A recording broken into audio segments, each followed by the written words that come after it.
नमस्कार। Black and white में आपका स्वागत है। मैं हूं श्रवण गुप्ता। इस एपिसोड में हम बात करेंगे सुप्रीम कोर्ट की और पत्रकार अर्नब गोस्वामी की। आपको मालूम होगा, आज सुप्रीम कोर्ट ने अर्नब गोस्वामी की जमानत याचिका मंजूर कर ली। उन्हें जमानत मिल गई और वो नवी मुंबई के तलोजा जेल से रिहा भी हो गए। लेकिन सुप्रीम कोर्ट ने जो आज जमानत दी, इसका आम जनता के लिए इसके क्या मायने हैं, इसके लिए आज हम बात करेंगे सुप्रीम कोर्ट के वकील श्री रंजन कुमार से। रंजन जी, ब्लैक एंड व्हाइट पे आपका बहुत बहुत स्वागत है। धन्यवाद मिस्टर गुप्ता। रंजन जी, आपको इस मामले की जानकारी होगी कि सुप्रीम कोर्ट ने आज अर्नब गोस्वामी को जमानत दे दी, तो आम जनता के लिए इसका क्या मायने है?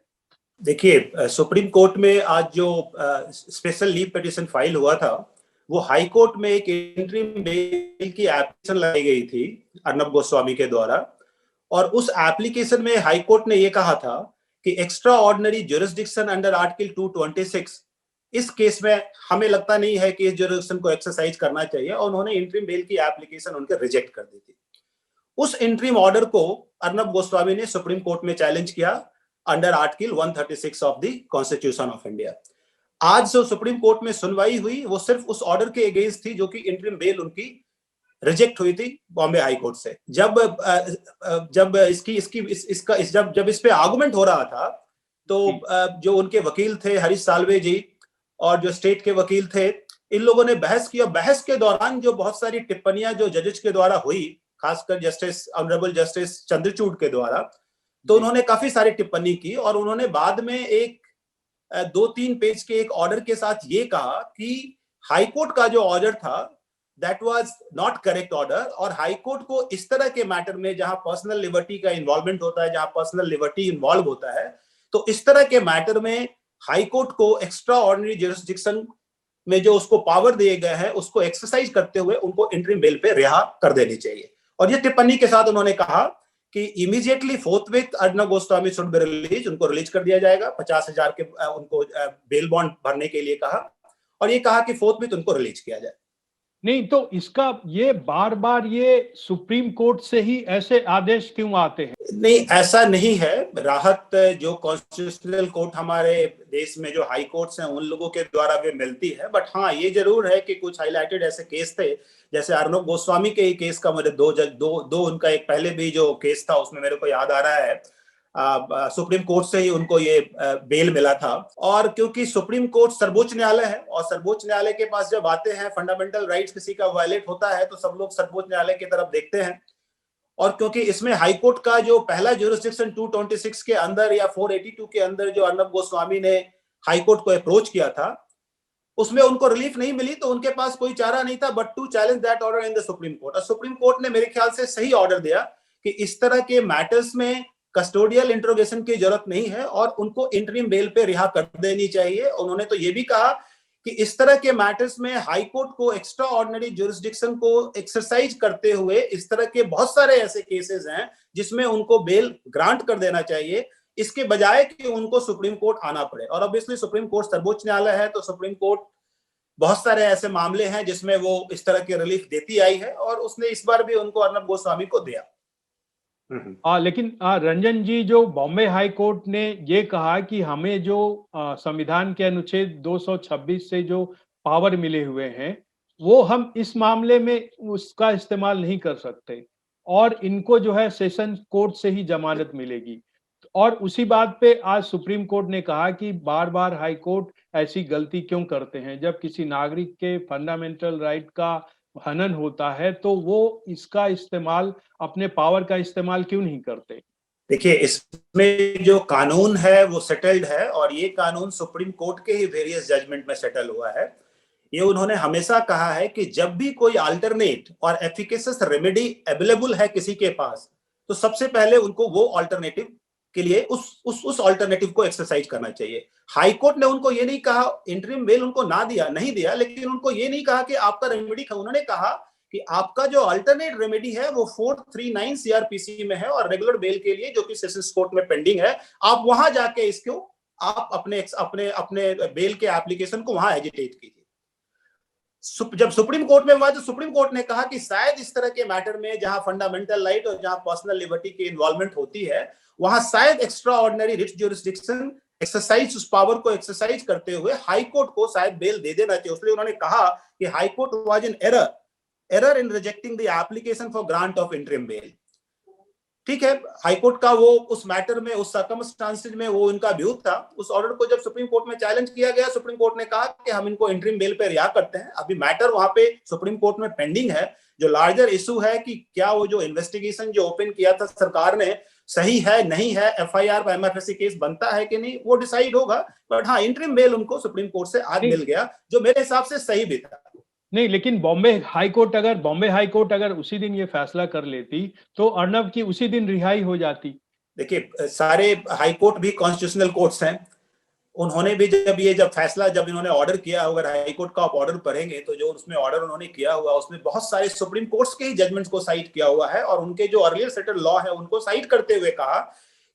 हाई कोर्ट को शायद लगा कि ये एक्स्ट्रा ऑर्डिनरी ज्यूरिसडिक्शन, जो रिट ज्यूरिसडिक्शन है, उसको एक्सरसाइज करने का इस केस में जरूरत नहीं है, और उसमें उन्होंने फैसला दिया। ठीक है, कभी हाईकोर्ट के ऑर्डर्स गलत भी होते हैं, कभी सही भी होते हैं। जब गलत होते हैं तो लोग सुप्रीम कोर्ट में आते हैं, और सुप्रीम कोर्ट ने उनको रिलीफ दे दिया, जो इन्होंने उस ऑर्डर को चैलेंज किया था under article 136 of the constitution. तो आज के डेट में उनको इंटरिम रिलीफ मिल गई है।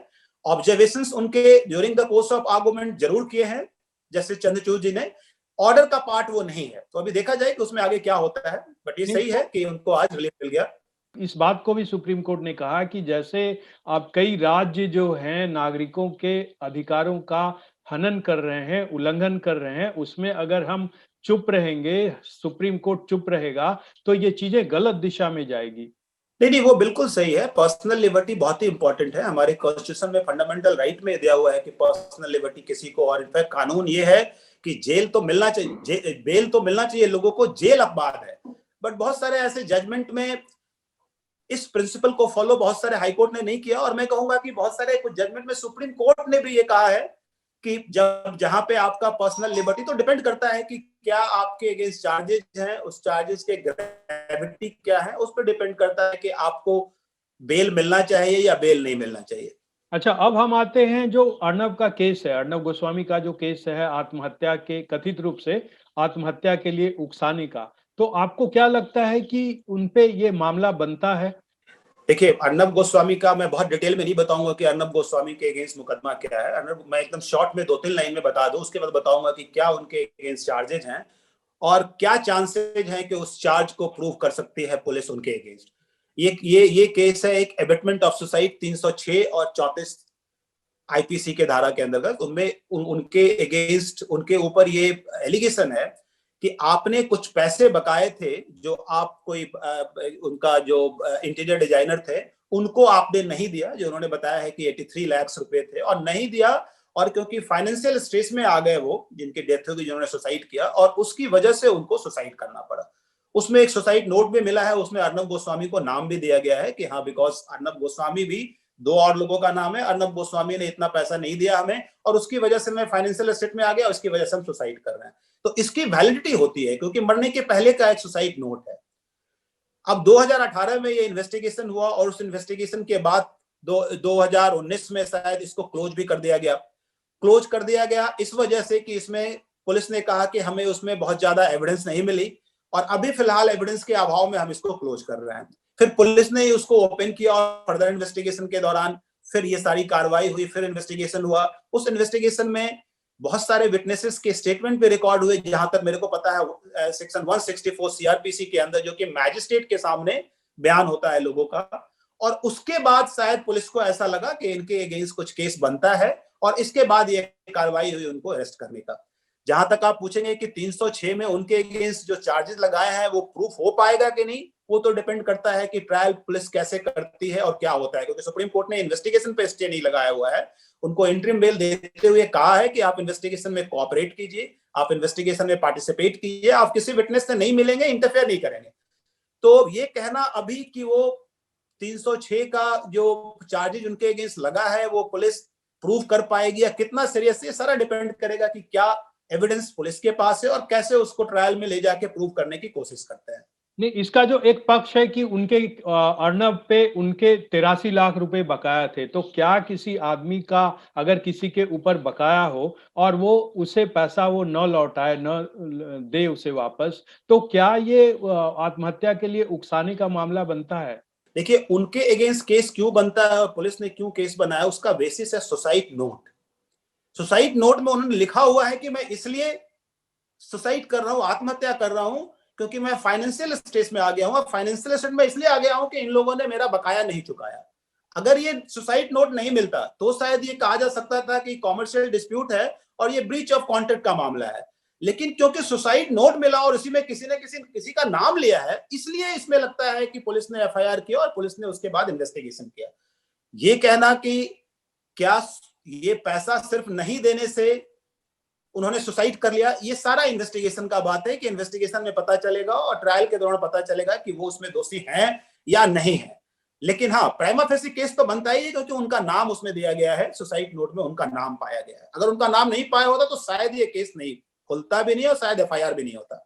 अच्छा, इसमें इससे जुड़ा एक और विषय है जो आता है कि जैसे अभी महाराष्ट्र में ही खासकर, इसके पहले कंगना रनौत का केस आया था। कंगना रनौत पे काफी चर्चा हुई थी, उसने महाराष्ट्र सरकार को के खिलाफ बहुत सारी चीजें कही थी, फिर महाराष्ट्र सरकार ने उसके खिलाफ कई एक्शन लिए थे अलग अलग तरह के मामलों में। तो क्या कोई और अब अर्नब गोस्वामी का मामला है, उसने महाराष्ट्र सरकार के को ललकारा है, वहां के जो मुख्यमंत्री हैं उद्धव ठाकरे उनको ललकारा है, वहां की पुलिस को ललकारा है, ठीक है ना? तो क्या कोई इंडिविजुअल अगर किसी स्टेट के खिलाफ, स्टेट वर्सेस इंडिविजुअल, तो उसमें दोनों की सीमा क्या है? कोई व्यक्ति, एक व्यक्ति इंडिविजुअल स्टेट के खिलाफ कहां तक जा सकता है? इंडिविजुअल कहां तक जा सकता है, स्टेट कहां तक जा सकता है? देखिए, इंडिविजुअल को तो जो आजादी है बोलने की, जो हमारा right to freedom of speech है, ये तो इंडिविजुअल्स को है, उसमें जर्नलिस्ट भी आते हैं, उन सब लोग अपनी आजादी का जगह जगह पे समय समय पे अपना इस्तेमाल करते हैं। जहां तक आपने स्टेट को उनके अगेंस्ट करने की बात कही, स्टेट तो बहुत पावरफुल होता है, पुलिस मशीनरी उनके साथ होती है और ऐसे कितने एग्जाम्पल आप देखेंगे, वो जर्नलिस्ट हो चाहे कोई सोशल एक्टिविस्ट हो या किसी भी स्टेट को आप ले, तो स्टेट तो चाहे तो उनको जरूर दबा सकता है और स्टेट चाहे तो उनके अगेंस्ट ऐसे भी केसेस ला सकता है जो शायद केस ना बनता हो। सुप्रीम कोर्ट और हाई कोर्ट ने कई बार कई केसेस में कहा है कि उनके अगेंस्ट ये केस नहीं बनता है, लेकिन उसके बाद भी स्टेट ने चाहा इसलिए उनको परेशान किया। तो स्टेट तो काफी स्ट्रांग है, इस केस में भी एक ऐसा एग्जाम्पल है। क्योंकि मुझे, मेरा पर्सनल व्यू है कि मुझे नहीं लगता है कि इस केस में अर्नब गोस्वामी को अरेस्ट भी करना चाहिए था। अर्नब गोस्वामी को क्यों अरेस्ट किया गया वो सबको पता है कि अर्नब गोस्वामी क्या कर रहे थे या फिर स्टेट से उनके अच्छे रिलेशन नहीं थे, शायद एक वजह हो सकती है। ये बिल्कुल सही है कि स्टेट बहुत पावरफुल है। अगर आज आप कुछ भी बोले और अगर स्टेट को अच्छा नहीं लगता है तो स्टेट आपको कई तरीके से परेशान कर सकता है। उसमें ये भी हो सकता है कि आपके अगेंस्ट कुछ मुकदमे भी फाइल कर दिए गए। तो ये तो संभव है स्टेट को, तो स्टेट का तो इंडिविजुअल से कोई मुकाबला ही नहीं है, स्टेट काफी पावरफुल है। जी बोलिए बोलिए। जब तक कोर्ट इंटरफेयर करती है इसमें कि स्टेट ने ये काम गलत किया, तब तक तो डैमेज उस इंडिविजुअल का हो चुका होता है। अगर मान लीजिए आज इस केस में अर्नब गोस्वामी के संदर्भ में अगर हम बात कर रहे हैं, हालांकि एग्जांपल्स बहुत है, कल को पता चलता है कि ये केस ही नहीं था और ये केस कुछ बनता ही नहीं है उनके अगेंस्ट, तो अर्नब गोस्वामी तो 4 दिन या 6 दिन तो जेल से होके आ गए ना। तो स्टेट बहुत पावरफुल है, स्टेट किसी को भी डैमेज कर सकता है और जब तक कोर्ट इंटरफेयर करेगी, ये कहेगी कि नहीं भाई देखो इनको परेशान किया जा रहा है और उनके अगेंस्ट कोई मुकदमा है, तब तक उस व्यक्ति का डैमेज तो स्टेट कर चुकी होती है। तो आप कंपेयर ही नहीं कर सकते हैं एक इंडिविजुअल को स्टेट के साथ। State is much powerful and they can do anything. नहीं तो इंडिविजुअल कहां तक जा सकता है? अब अर्नब गोस्वामी के मामले में ही ले लीजिए, उनकी रिहाई हो गई, कल को फिर वो अपने चैनल में जाएंगे, कल को फिर एंकरिंग करेंगे और मान लीजिए उन्होंने फिर ललकारा, फिर उद्धव ठाकरे को ललकारा, वहां की पुलिस को ललकारा, तो फिर क्या होगा? अर्नब गोस्वामी के अगेंस्ट अभी भी 3-4 केसेस महाराष्ट्र पुलिस ने लॉन्च किए हुए हैं, वो चल रहा है अभी। और जब भी ऐसा लगेगा कि उनके अगेंस्ट कोई ऐसा एविडेंस इन्वेस्टिगेशन के दौरान आता है, तो ऑब्वियसली फिर पुलिस वही कार्रवाई करेगी, शायद जो इस बार कार्रवाई की। वो सब डिपेंड करता है कि क्या इन्वेस्टिगेशन के दौरान उनके अगेंस्ट एविडेंस आता है। अच्छा, इसका एक लार्जर पर्सपेक्टिव ये भी है कि आज सुप्रीम कोर्ट ने अपने ऑब्जर्वेशन में भी कहा कि आजकल अगर कोई एक ट्वीट कर देता है गवर्नमेंट के खिलाफ, वहां के चीफ मिनिस्टर के खिलाफ, तो वहां की पुलिस उसको पकड़ने आ जाती है या अपने स्टेट में उसको बुलाती है गवाही के लिए या कार्रवाई के लिए। पुलिस अपने पास बुलाती है कि तुम यहाँ और हम तुमसे पूछताछ करेंगे, सिर्फ एक ट्वीट के लिए। ये सारे ही एक्ट जहां पे इस तरह के ट्वीट करने पे या किसी को स्टेट के अगेंस्ट बोलने पे जो भी कार्रवाई स्टेट करती है, 99% कार्रवाई वो गलत ही होती है। लेकिन ये गलत कार्रवाई होती है, ये साबित करने के लिए कौन बोलता है? कोर्ट बोलती है कि आपने ये कार्रवाई गलत की है। लेकिन इसके बाद भी कोई भी स्टेट इससे डर नहीं रहा है। जहां भी जो स्टेट में जिस सरकार है, जो उन सरकार के अगेंस्ट बोलता है, वो कार्रवाई कर रही है। तो मेरा कहने का मतलब ये है कि स्टेट पावरफुल है, कोर्ट्स बोलते रहे, कोर्ट्स बोलती रहेगी, वो हाई कोर्ट हो चाहे सुप्रीम कोर्ट हो, डिफरेंट सर्कमस्टांसेस और डिफरेंट केस में। बट जब तक आप पूरे मैशिनरी को ठीक नहीं कीजिएगा, जब तक इंडिपेंडेंस नहीं आएगी इसका आपका इन्वेस्टिगेशन सिस्टम में या प्रोसिक्यूशन में या पुलिस में, तब तक अनफॉर्चुनेटली आई हैव टू से कि इस तरह की वारदातें होती रहेगी और इस तरह के जो स्टेट स्पॉन्सर्ड जो दबाने का जो एक काम करती है अपने मैशिनरी के द्वारा, वो होती रहेगी। मुझे नहीं लगता कि ये आज एक सुप्रीम कोर्ट के ऑर्डर के बाद ये बंद हो जाएगा, ये होता रहेगा। नहीं तो इसका क्योंकि रास्ता बहुत सुधार की जरूरत है हमारे प्रोसिक्यूशन और हमारे इन्वेस्टिगेशन एजेंसी में। वहां इंडिपेंडेंस चाहिए, जो इंडिपेंडेंट नहीं है। थैंक यू रंजन कुमार जी, आप हमारे चैनल पर आए और आपने इतनी सारी बातें बताई। आपका बहुत बहुत धन्यवाद। जी धन्यवाद मिस्टर गुप्ता। तो ये थे सुप्रीम कोर्ट के लॉयर रंजन कुमार। इस एपिसोड में आज इतना ही। अगले एपिसोड में हम किसी नए विषय को लेकर आपके सामने फिर हाजिर होंगे। तब तक के लिए हमें दीजिए इजाजत। नमस्कार।